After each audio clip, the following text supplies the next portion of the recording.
తమిళనాడులో రాజకీయ రగడ కొనసాగుతోంది. బలపరీక్ష తీరుపై దీక్షకు సిద్దమైన ప్రతిపక్ష నేత స్టాలిన్, డీఎంకే ఎమ్మెల్యేల తీరుపై గవర్నర్కు సీఎం పళనిసామి ఆగ్రహం, కొత్త పార్టీ పెట్టే ఆలోచనలో మాజీ సీఎం పన్నీర్ సెల్వం ఇలా మూడు వైపులా కంటిన్యూ అవుతున్న ఎత్తులు పై ఎత్తులతో తమిళ రాజకీయం మరింత వేడెక్కుతోంది.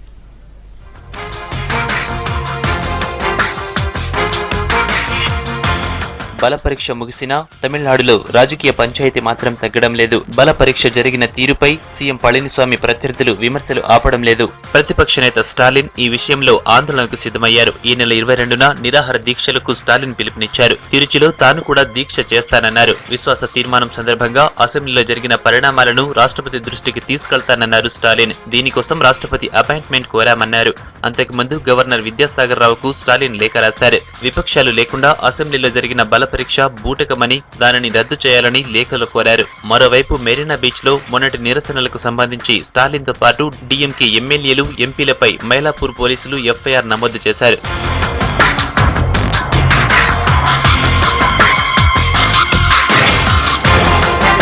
విశ్వాస పరీక్షలో నెగ్గిన ముఖ్యమంత్రి పళనిస్వామి గవర్నర్ విద్యాసాగర్ రావును మర్యాదపూర్వకంగా కలుసుకున్నారు. పార్టీ ఉప ప్రధాన కార్యదర్శిగా నియమితులైన దినకరన్ ను కేబినెట్ లో చేర్చుకునే విషయంపై గవర్నర్ తో చర్చించినట్లు తెలుస్తోంది. మరోవైపు వికీపీడియాలో కొందరు సీఎం పళనిస్వామి పేరును శశికళ బానిస అంటూ మార్చడం వివాదాస్పదమైంది. అంతేకాదు ఆయన మన్నార్గుడి మాఫియాకు చెందిన నేత అంటూ మరో ఫోటోను సోషల్ సైట్ లో కొందరు సర్క్యులేట్ చేస్తున్నారు. తర్వాత వికీపీడియాలో పళనిస్వామి పేరును సరిచేశారు.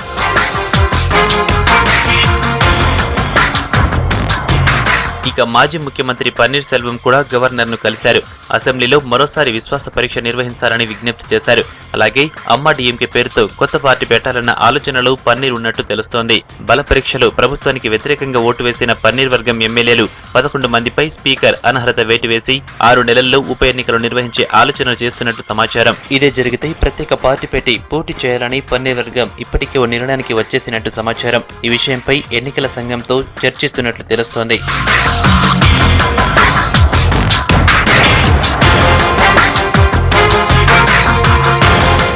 ఇక ఆదాయానికి మించి ఆస్తుల కేసులు, జైలు శిక్ష అనుభవిస్తున్న అన్నా డీఎంకే ప్రధాన కార్యదర్శి శశికళ తమిళనాడుకు షిఫ్ట్ అయ్యేందుకు ప్రయత్నాలు ప్రారంభించినట్టు తెలుస్తోంది. వయసు మీద పడడంతో పాటు అనారోగ్య సమస్యలు, సెక్యూరిటీ కారణంగా తనను తమిళనాడులోని జైలుకు పంపాలని శశికళ లాయర్లు కోర్టుకు విజ్ఞప్తి చేయనున్నట్టు సమాచారం.